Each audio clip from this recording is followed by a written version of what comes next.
Welcome, everyone. Happy Saturday. My name is Brian Schaefer. I'm one of the scholars in residence here at Jacob's Pillow. It's a pleasure to welcome you to our Pillow Talk today on La Nijinska with our special guest, Lynn Garafola. Thank you so much for being here. Thank you.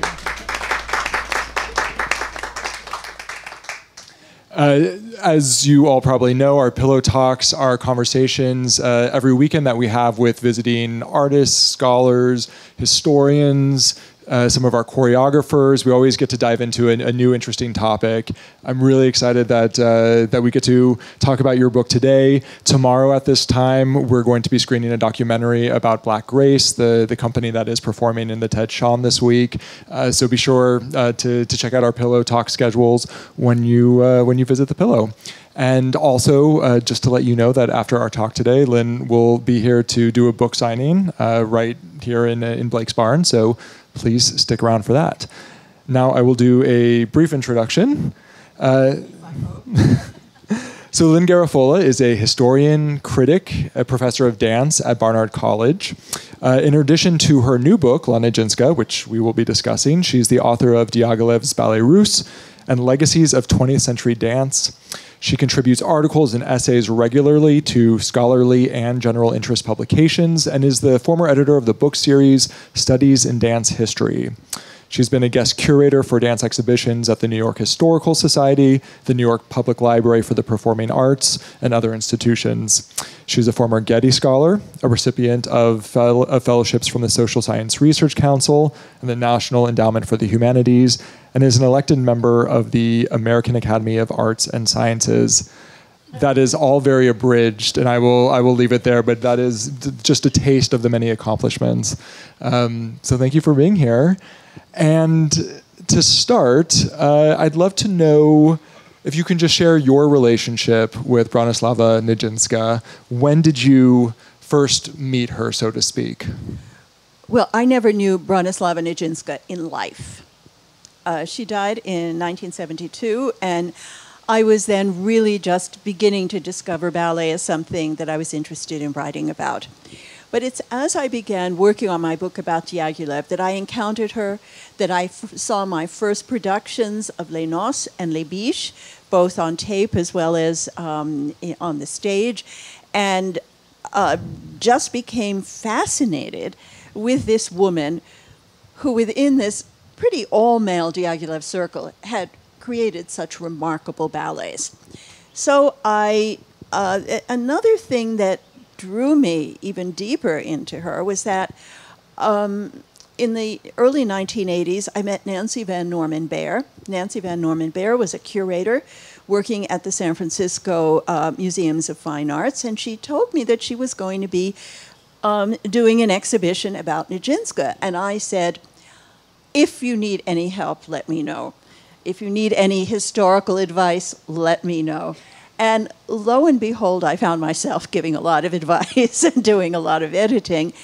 But that was a way of then discovering, you might say, the material artifacts that were in the Nijinska collection, which at that time was in Pacific Palisades, where her daughter lived.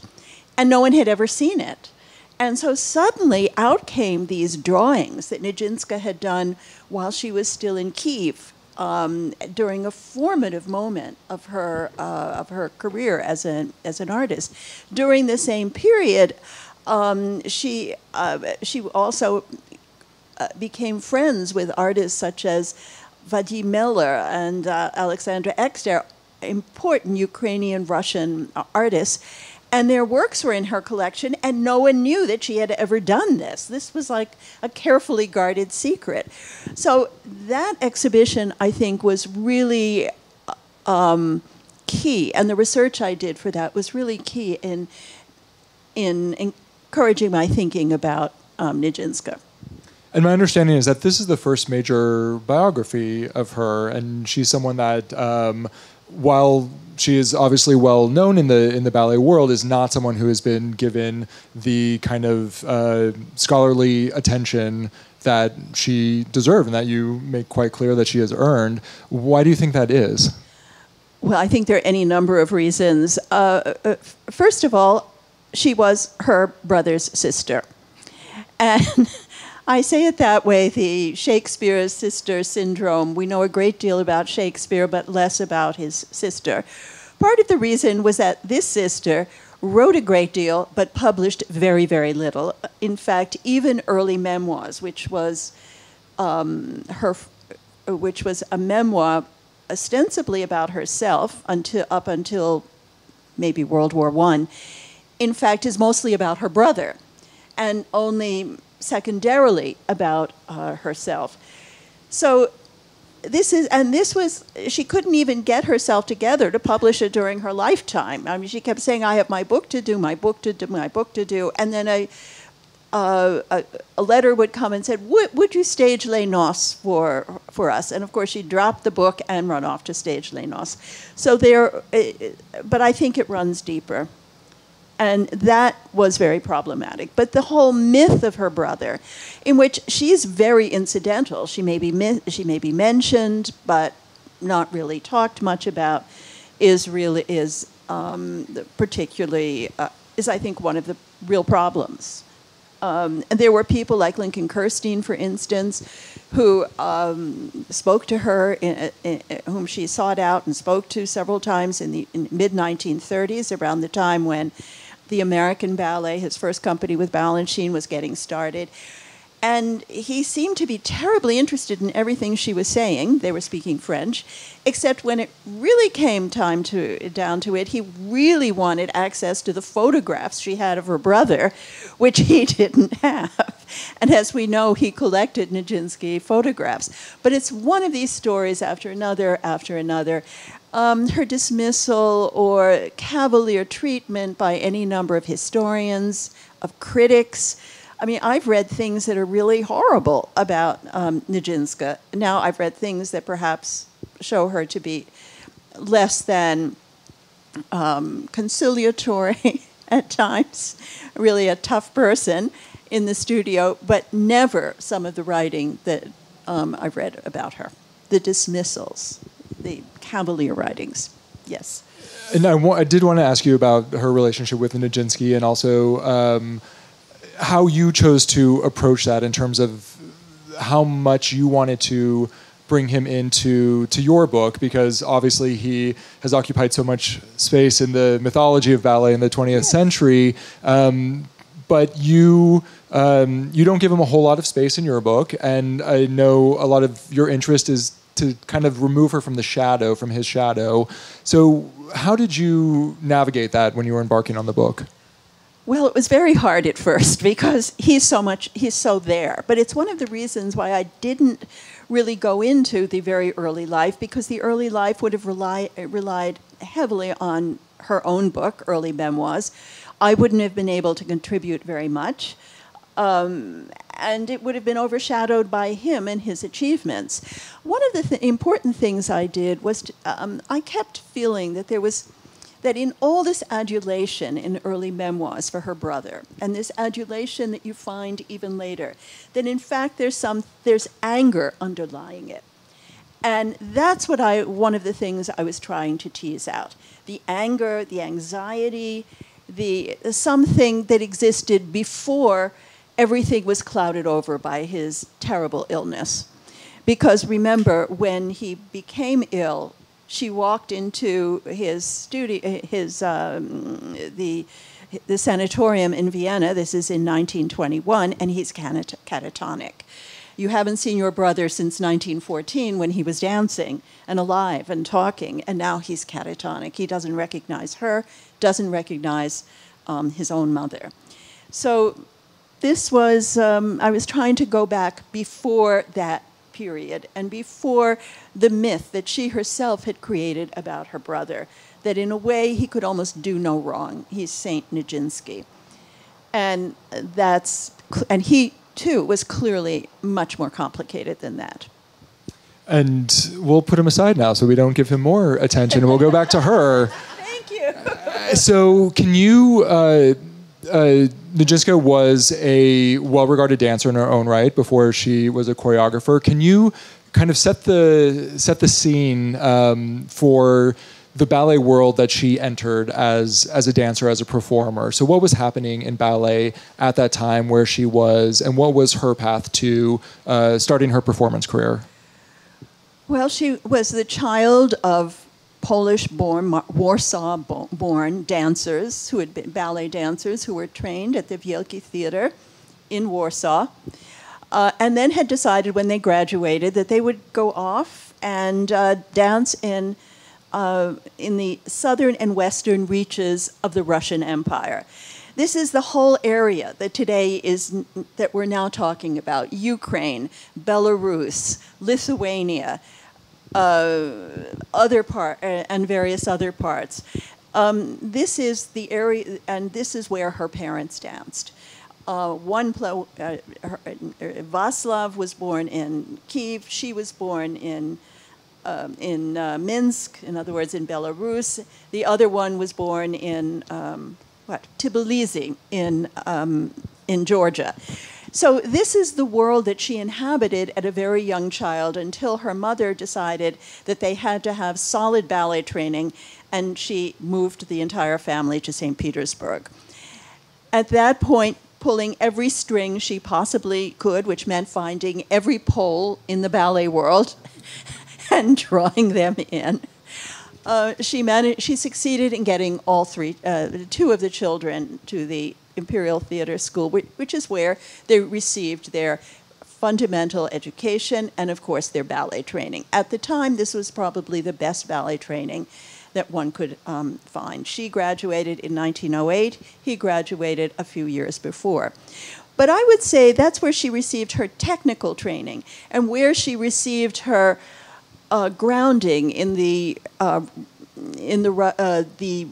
late 19th century Russian repertory. It's really when she joins the Ballet Russe, which Diaghilev formed in 1909, that her life took off in a very, very different direction. When she began to think, this is what art is, not what I have been doing as the 14th Swan or the 27th Bayadere or 27th Shade in La Bayadere. This is what I want to do. And when she saw her brother being formed by Diaghilev into a choreographer, who would ultimately choreograph The Rite of Spring, she also decided that this is what I want to do. I know it's terribly hard, but she wanted to do it. Later on, she said, no, I never discovered it so early, et cetera, et cetera. There was this great line of denial. But that's when she decided that she wanted to be a choreographer, an ambition Diaghilev simply didn't want to further.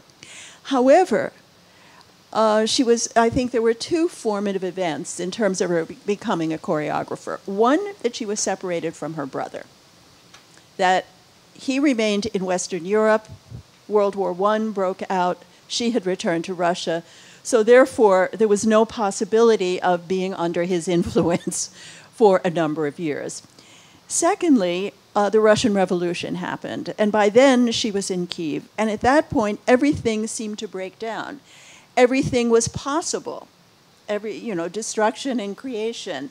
And there was this release of tremendous creativity in the years immediately following the Russian Revolution. And this, for her, was, I think, the thing that opened her. It was the key that opened the entire possibility and early realization of her choreographic ambitions. And when she was finding her voice as a choreographer, I mean, she really wrote kind of manifestos rejecting kind of the Russian choreographers, Petipa that had come before. So what was her philosophy toward choreography, toward movement? She would write in these very early treatises that almost any kind of movement could do. She wanted to form an educated dancer, not a professional as she had been. She basically wanted to do pure research at that point, and everything else she felt was contaminated by filthy lucre. She also felt that she also parted company with the prostitution that underlay many of the relationships between the ballet, the official ballet, and its audience, and balletomans and wealthy supporters. In fact, she uses the word cocotte, which in French means a prostitute, as describing many of the dancers and that relationship. So she wanted an entirely clear, clean slate. Throw everything out, but not everything, because she did still teach ballet technique. It may have been taught differently. It may have been taught in a somewhat different fashion, but nevertheless, she did feel that that was a foundation, and that she felt that was the baby that shouldn't be thrown out with the bathwater. Everything else could go, but that was something worth keeping. Not necessarily that it had to be on point, that it had to be stylistically like what it looked like in 1890 or 1910, but that it was the key to moving this thing called ballet or dance into the future. And the studio that she had, the school, was called not the School of Dance, God knows, not the School of Ballet, but the School of Movement, which I think is a very significant thing. And movement was something that she was constantly trying to define in her multiple attempts at writing a thesis, none of which a manifesto, none of which she ever published, although, well, one she may have published, but no one's ever seen it. There was apparently in one of the libraries in St. Petersburg, there was a catalog card, an entry, with a call number, but there was nothing at the call number. So that leads me to suspect that there was something published. And there were a few copies around, but they just haven't survived. But in any event, this thing of what movement is, and this is something that she again and again tried to inculcate in her dancers, even no matter what they were doing, the simplest thing, the movement she felt was the absolute basic thing of dance. Her relationship with Diaghilev and Ballet Russe was very complicated, to say the least. And as someone who wrote the definitive history of the Ballet Russe, I'm curious what it was like for you to revisit that world, to revisit those characters, but to do so now from her perspective. Did it illuminate anything kind of new for you? Well, it did. It illuminated things that I had been learning and thinking about in the intervening years. The Ballet Russe book was first published in 1989. So I had done a whole lot between that. I think even the way I thought about what a choreographer is had changed as one began seeing dances that were being choreographed by people with a great deal of input from other people, et cetera, et cetera. But I would say that I found myself questioning at every point my sources and trying to add to the sources, which would allow me to get away from a lot of the secondary sources. On the other hand, Diaghilev himself emerges always as a fascinating character. Nijinska adored him, and at the same time she hated him. When he died, she threw herself on the ground weeping during the Orthodox Cathedral in Paris during his requiem service. He was the man who, in a sense, was closer to her than a father. Her own father had dumped the family and gone off with it. He had gone off with another woman, and he was the one who gave her away at both her weddings. Which is hard to believe. But then, by the same token, when he treated her professionally, he allowed her to do certain things which perhaps he wouldn't have allowed someone else to do, like Les Noces. He basically allowed her to go with her own voice and control the look of the entire thing. But on the other hand, he, would say, no, we're doing this. He would select repertory, and he'd say, this is your assignment. And she'd say, and she couldn't say, I don't want that assignment. I want another assignment. That was it. And then I think he overworked her tremendously, turned her into a chain smoker. I don't think he ever overworked his subsequent choreographers quite as badly. And it just, I mean, I saw facets of Diaghilev, that's dictatorial part, which I knew existed and had seen in other cases, but this time I saw it close up. And I think this is one of the things that biography enables you to do. Because you're looking at particularities, it enables you to see close up how something may have reacted, how something may have transpired in a way that you wouldn't have otherwise. I'd like to talk a bit about her choreography now, and we'll get into the two pieces that we know the best from her. But she also created dozens of other works, yes, most of which we don't get to see now. Can you share a little bit about her lesser-known works and maybe one or two that interested you especially, and how you researched these dozens of dances that she made that there's not really much record for? Well, thank goodness for critics. I know most of the time people say, no, they're not that happy about critics, but critics write. And critics, especially in the long ago days, used to have a lot more space than they have today, which means they would often describe things. And happily for me, I was researching this book at a time when a lot of material had been digitized and was available on the internet.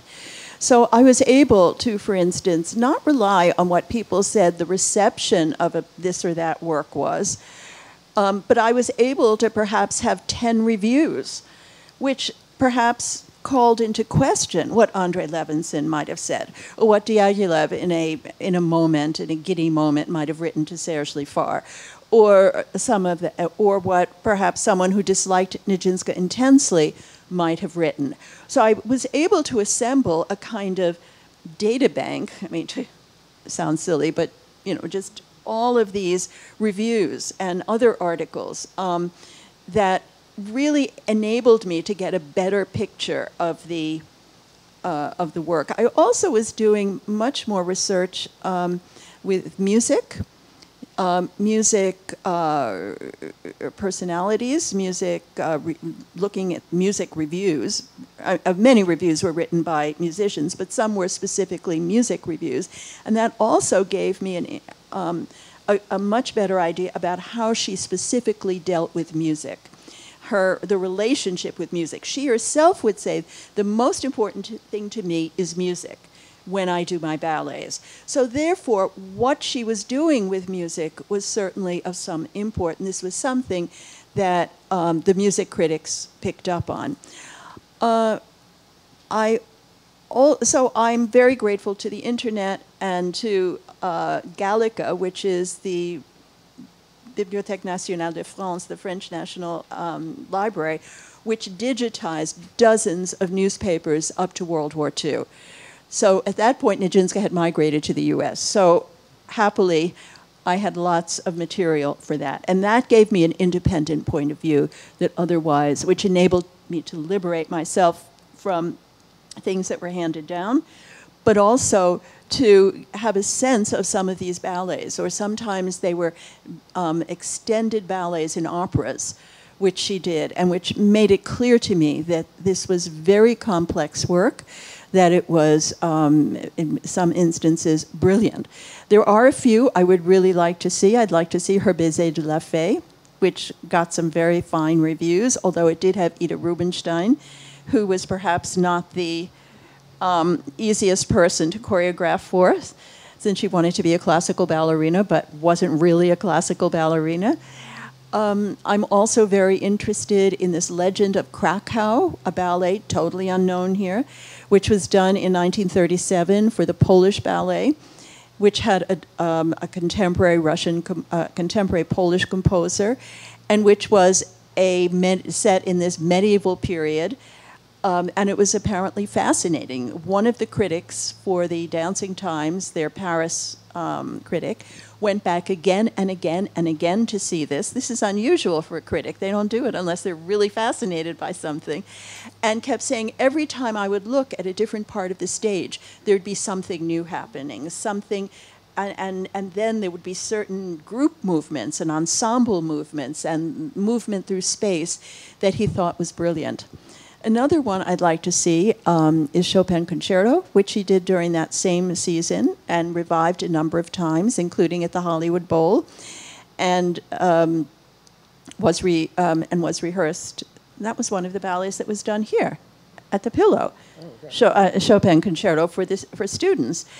It was then done for the Ballet Russe de Monte Carlo, and as were other ballets, and then basically dropped very shortly after Balanchine became artistic director of the Ballet Russe de Monte Carlo. It was then later revived and performed here in the late 1960s by the Center Ballet of Buffalo, which has many titles, but it was a Buffalo-based company. It was probably advanced professional students, but there's a teeny bit of stuff here about that. But that I would really like to see, and I think we've just missed having, having it being able to bring it back. And another one I'd love to see is the first one she did for ABT, which is La Fille mal gardée. She did this wonderful Fille mal gardée, remained in repertory for years, modified a little bit by this one or that, but it was apparently wonderful. Everyone thought it was, the first, a revival. Of course, it wasn't a revival. No one knows what was done in 1789. It was Nijinska. But apparently it was wonderful, and the Nijinska chose Patricia Bowman, who had been the former ballerina of the Radio City Music Hall, to be her Lise, who was apparently also wonderful. So there are these things that show the diversity of her output, as well as the quality of it. And the two that we do know the best, Lenos and La Biche, maybe you could pick your favorite of them and help us understand why and how they epitomize her style, her philosophy, her approach to choreography and to theater. Oh, that's hard. But I'll talk about Les Noces, because Les Noces is definitely her masterwork. Les Noces is her masterwork, partly because it was a masterwork by Stravinsky musically. It was a piece of music that premiered when Les Noces, the ballet, premiered in 1923, and epitomized in many respects the Soviet constructivism in terms of the choreography that Nijinska had encountered when she was in Kiev. Sorry, I keep going back and forth between Kiev and Kiev, so forgive me. And it was really kind of striking and startling to read about when she was there and had to flee from war in Kiev exactly almost 100 years ago. Yes. I mean, obviously you had no sense of parallel as you were writing it, but for the book to come out now and to read about her having to flee for the exact same reason was really striking.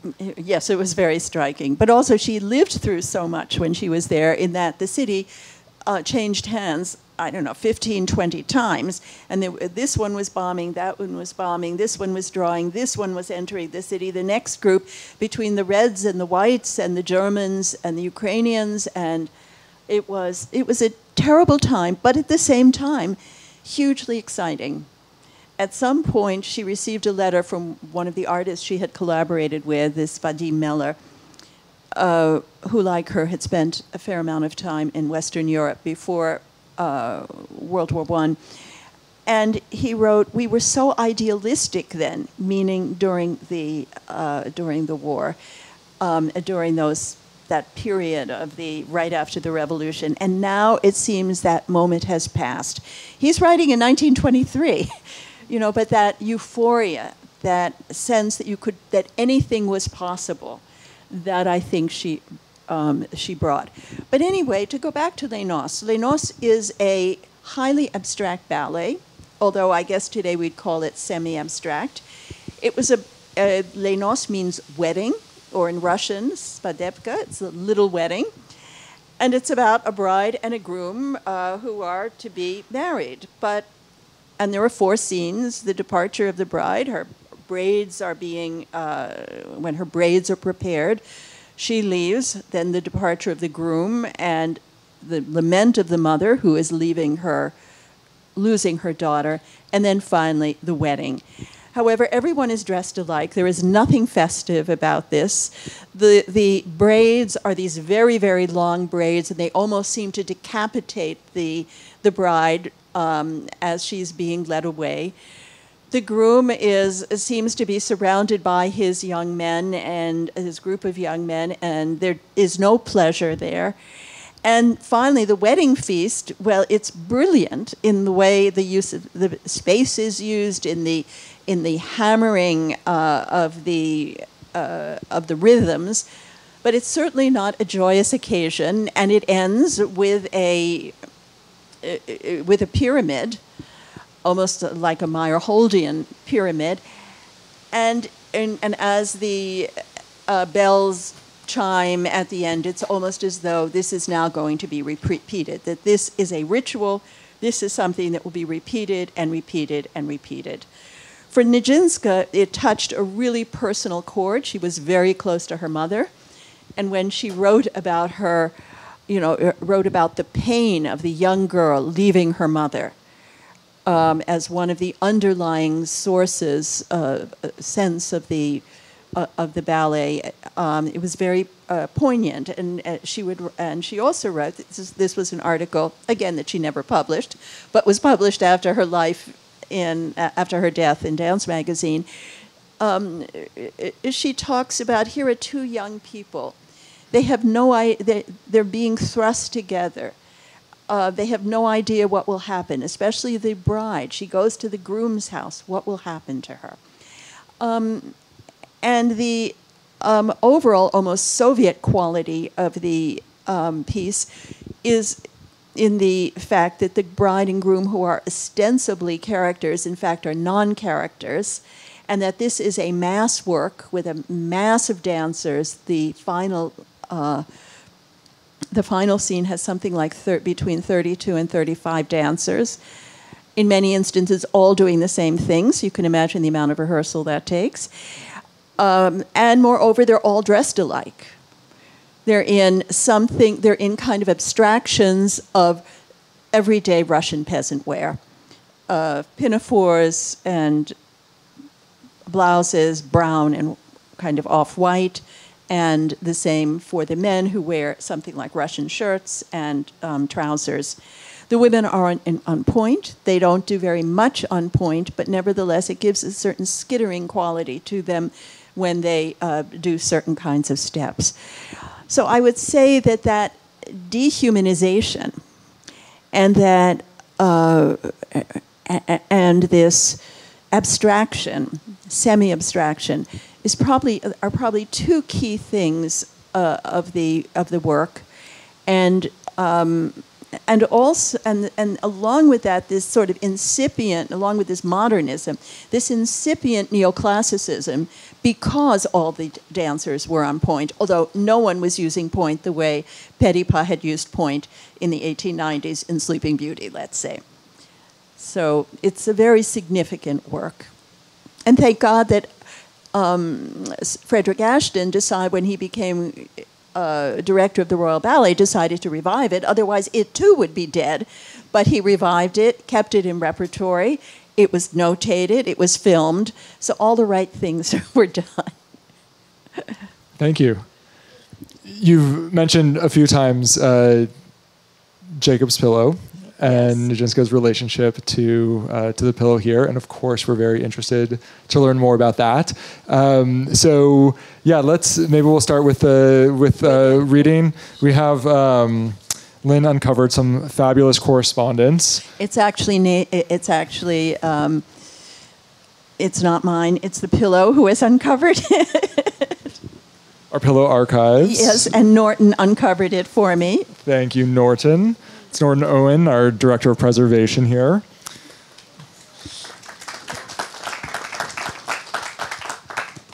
In 1942, that is 80 years ago, Ted Shawn was organizing a huge festival, dance festival, that was including the various foreign influences which had a definite bearing on American dance.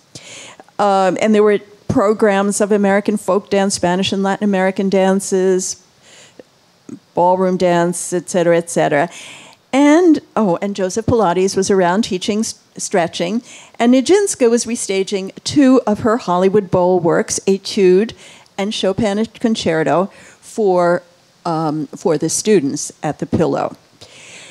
So, now I'll start reading. With so many personalities, the summer was full of drama for Sean and Nijinska, who arrived with Singaevsky on July 5th, contributed to the mayhem. Sean's letters to Barton Mumau, which are here at the Pillow, give an often hilarious account of day-to-day life at the Pillow. July 7th. My God, what a day it's been. First came word that Nijinska refused to teach her afternoon class on the Hill.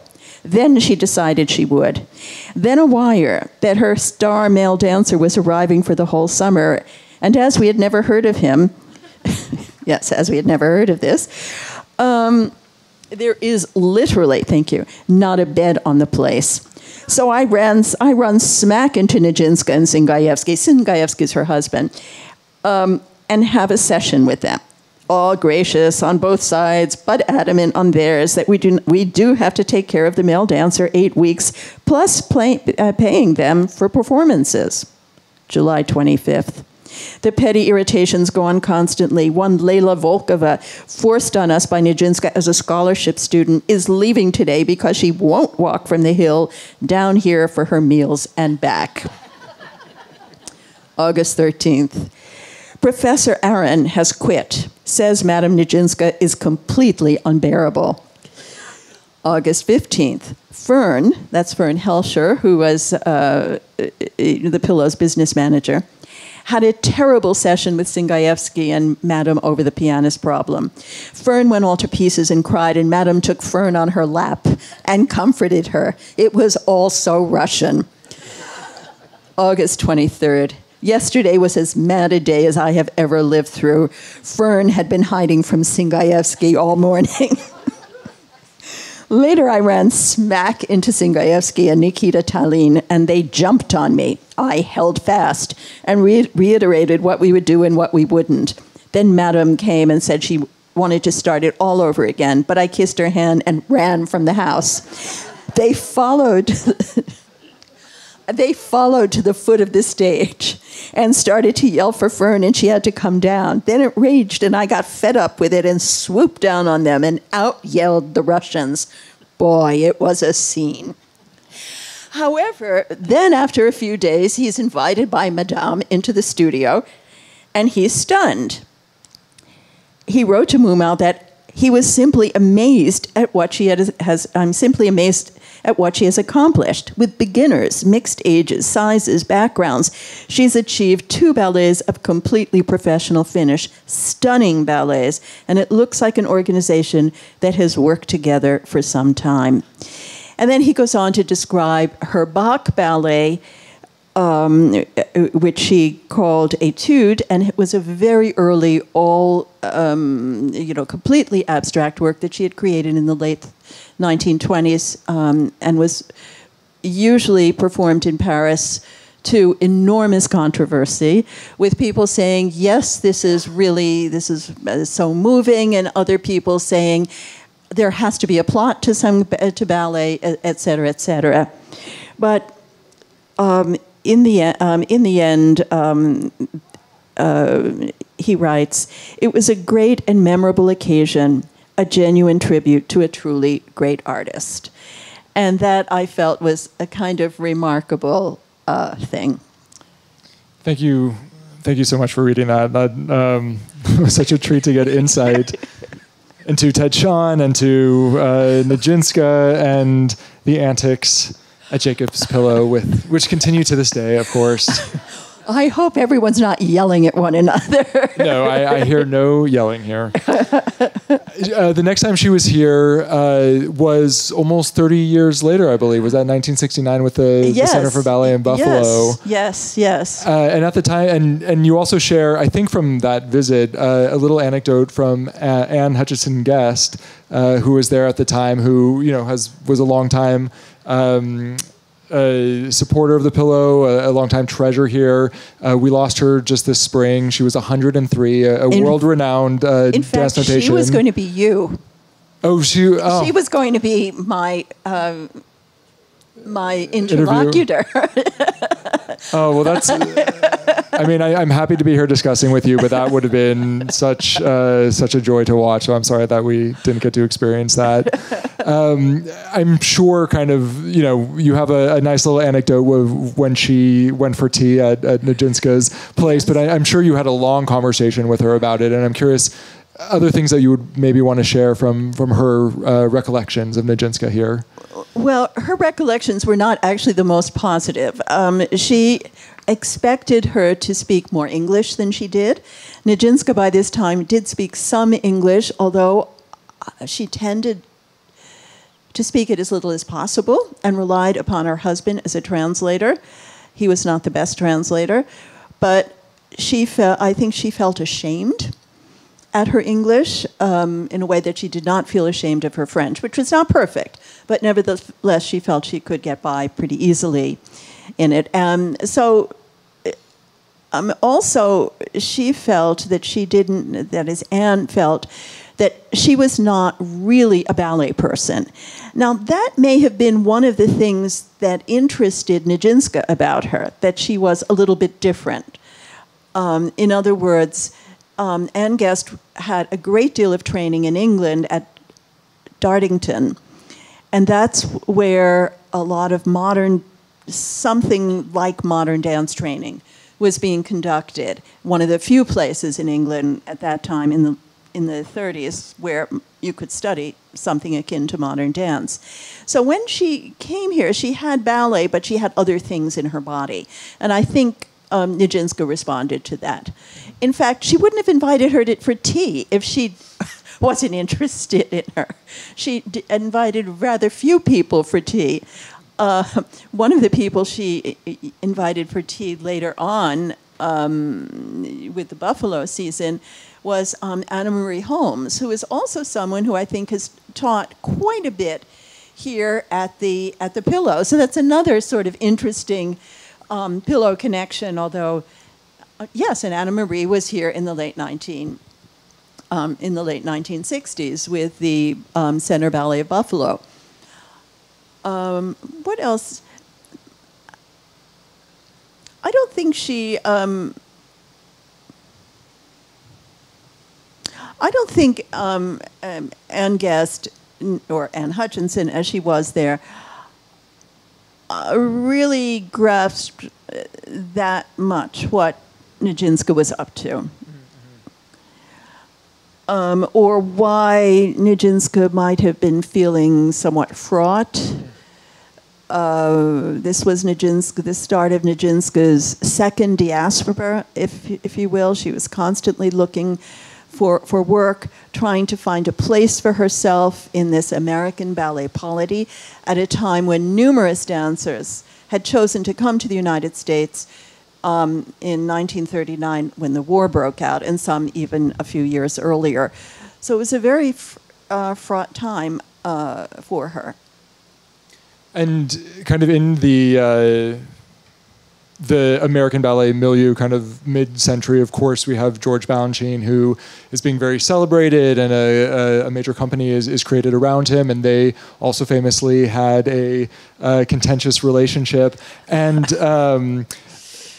so I'm curious, you discuss why she didn't get the reception and the support and the opportunities that he did. Some of that has to do, of course, with the fact that she was a woman, but you also make some really interesting points about the way that her politics might have been an obstacle to some of the opportunities that she had, that George Balanchine's politics are rather his lack of politics in his ballet. His republicanism. And how he would was kind of the perfect Russian expat to invest in for an American ballet audience. Yes, that's certainly one argument. I think there are a number of other things. Balanchine arrived in 1933. He was a very personable young man. Lincoln Kirstein took him up. Lincoln Kirstein was a Mandarin. He had gone to Harvard prep school. He was well-to-do. He had contacts all over the place in the art world, so he was able to give Balanchine a fairly soft landing, to use that kind of term, as he began to sort himself out in the United States. Balanchine had more than once, we know from Kirstein's diaries, thoughts about going back to Paris, or Europe in those early days. Also, Balanchine was able, I think, to get deeper into American culture than and make money in a way that Nijinska wouldn't and couldn't, because Balanchine had no qualms about working on Broadway. And Nijinsk, which it was very lucrative. If you were a ballet dancer, forget it. Or a modern dancer, forget it. But if you were on Broadway, you could make money. You could pay the rent. And he was very successful on Broadway. He was also fairly successful in Hollywood. He was able to make a great deal of money. This was not something that Nijinska would do. The only time I was able to document that she was in a nightclub type performance on a music hall stage was in Vienna when she had first arrived after emigrating.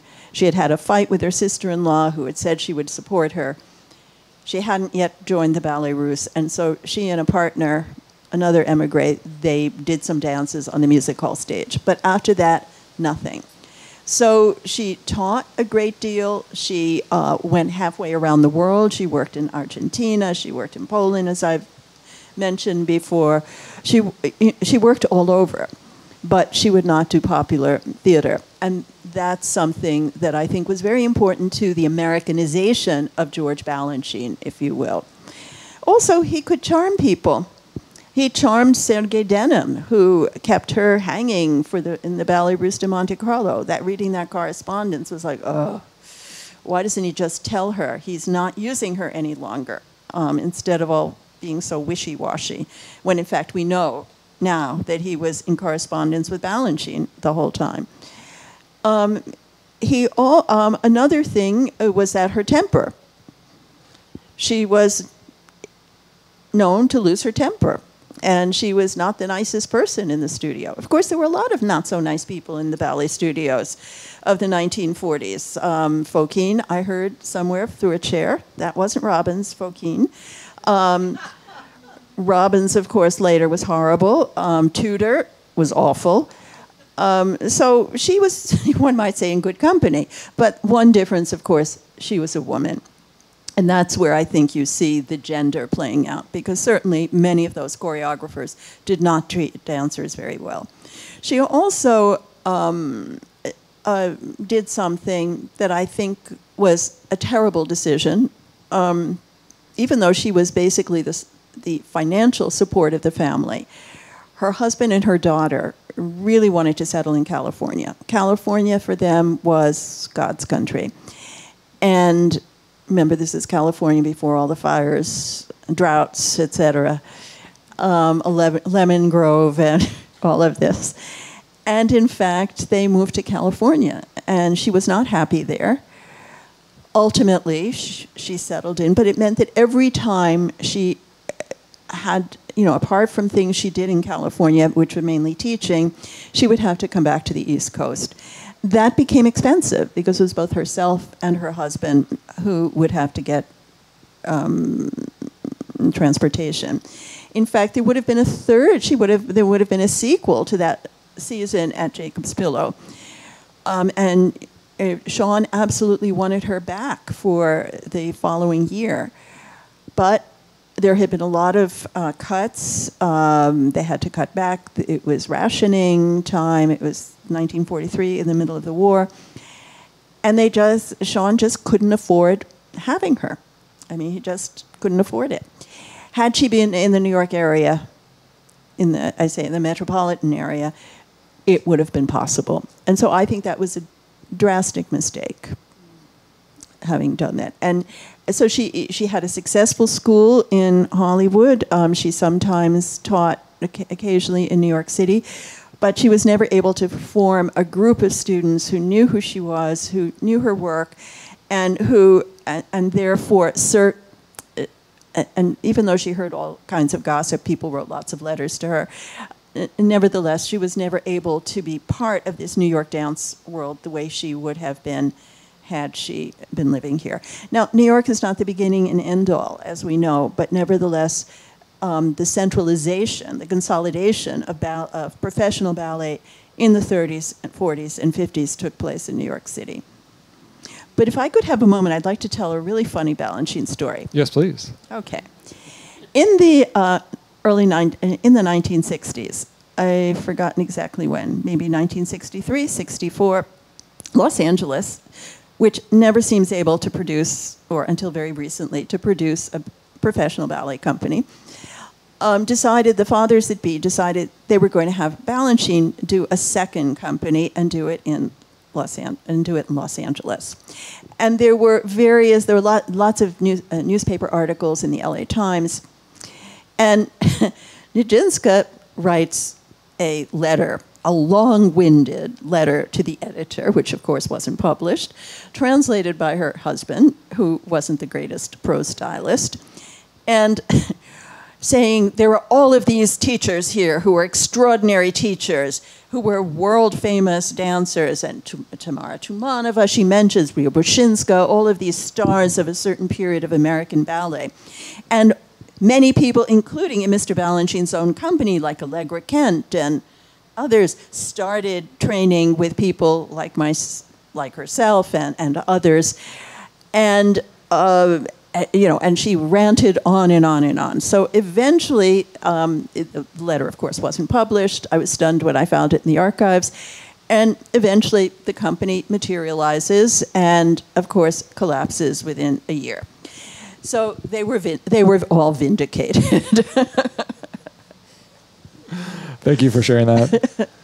I'd love to hear a little bit about the process of writing a biography like this. If you could kind of walk us through the timeline of when you decided to embark on this journey, the kind of research that you undertook, the writing and the editing, and then how it ends up being this beautiful big book that we have today. You know, what I turned into to my editor was 30% longer. So. And it really hurt me to cut those words, or many of those words, but I know it's a better read. I don't want to talk about a timeline because my interest in her, progressed. I was doing many other things. I incorporated an important section about her into my Diaghilev book. But then I did many other things. I did a lot of editing. I wrote a number of essays, did some exhibitions, etc. And then there were also difficulties because at some moment I had been threatened with legal suit if I ever used anything from the archives when they were still within the family's purview. So that put me off for a while. And then at some point when the archives were moved to the Library of Congress, I thought, okay, let me now see what's what. So I began seeing, well, everyone said there was a second volume, but there never has appeared, a second volume has never appeared. Let's see if indeed there is a second volume. So there was no second volume. But what was very interesting was that as I began looking through a small part of the archives was to discover things that Irina Nijinska, who edited early memoirs, had added to early memoirs and material that she had incorporated, for instance, from other ballerinas or other books that were published during the 1970s. And indeed, even from some Russian sources about Nijinska hadn't written about the strike of 1905, but what had been incorporated was material from Tilyakovsky's diaries. This kind of flabbergasted me. But anyway, I wrote a scholarly article and waited to be sued. I wasn't sued. And so then I began making journeys to the library and going through material. And eventually, part of the problem was finding a working relationship with the Russian. I am not fluent in Russian. I know a little bit of Russian. So I had to figure out a relationship and how to get the material and get it to a translator, and then how that whole thing was going to work. So that really took, took a while. And then what else? Oh, then there were all kinds of things. Life intervenes. There's this thing, life. But I think I refused to give a timeline to people. They'd say, well, when is it going to be finished? And I'd say, I don't know. I don't know how long it's going to be. And indeed, who knew anything about her 2 years in South America at the Teatro Colón? She did like 5 or 6 seasons down there. Who knew anything about it? No one. So you couldn't even say, okay, I've got a secondary source here that I can use. I had to find Buenos Aires newspapers to go through on microfilm, even to see everything she had done there, because she did a lot of opera ballets as well. So there was a lot of ferreting out of material. And then the whole thing of the Gran Ballet de Cuevas, I thought by the time I got to that, it was like, oh my God, not another country, and not that I mind France, but not another ballet company, not another world, it just kind of went on and on and on. And then the pandemic came, and I was working on the last chapter. And this was my introduction to Zoom, because we mentioned the Central Ballet of Buffalo, and I was in email contact with some people, but that was the first time I began using Zoom. I had never used it before because I had retired from active teaching when it was becoming something in the academy. And so I did a great deal of interviewing for that, all virtual. So that was a whole other dimension, because up to that point I had used oral histories, I had maybe interviewed a couple of people, but very little. Thank you, and congratulations on creating the finite narrative for us to enjoy. We have time for a question or two from the audience if anybody has any questions. If you could explain the subtitle of the book, which is, I will read, Choreographer of the Modern. Okay, I use the term the modern because I didn't want to say modern dance, because modern dance has a very particular meaning. I didn't want to say modernism because that, again, limits what she does. Because even though I describe something like Les Noces or Les Biches, which are works of the 1920s, she evolved over time. She began to work in much more virtuosic directions. She began to value perhaps greater fluidity than the more mechanistic aspects that you see in the earlier ones, perhaps something without the irony of a more modernist thing. So therefore, I used that. I wanted to emphasize the fact that she was a choreographer. La Nijinska, I went back and forth, but in fact, this was a phrase that she used, that she adapted, especially in the early 1920s, to describe herself. And so at some point I even thought maybe we should have little marks, quotation marks around it. But I thought, oh, no, too much. But that's why I chose that. Well, thank you for sharing La Nijinska with us, both in your writing and also here today. I really appreciate it. It was a pleasure speaking with you. And you're going to stay around to sign some books, and I see that many of you have your book. So Lynn, I think, will join us right behind us in Blake's Barn. And thank you so much for having this conversation with me. Well, thank you. And thank you all for coming.